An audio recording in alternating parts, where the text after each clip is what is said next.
আজকে আমরা Shahjahan sir, Aziz Hasan sir এবং রানা চৌধুরী স্যারের যে বইগুলো রয়েছে, অর্থাৎ সেই বইগুলোতে যে সমস্ত গাণিতিক সমস্যা রয়েছে সেগুলি সমস্যার সমাধান করার চেষ্টা করব। তো আমরা যেহেতু ভেক্টর চ্যাপ্টারটি সমাধান করব, দেখো আমি মূলত সম্পূর্ণ সমাধানটি করে দিব না, তুমি সমাধানটি কিভাবে করতে পারবে সেই বিষয়টি আমি তোমাকে ধরিয়ে দিব। তাহলে প্রথম প্রশ্নটি খেয়াল করো।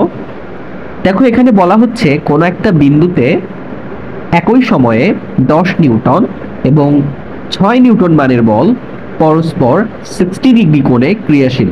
এটার মানে হলো 10 নিউটন এবং 6 নিউটন মানের বল পরস্পর 60 ডিগ্রি কোণে ক্রিয়াশীল।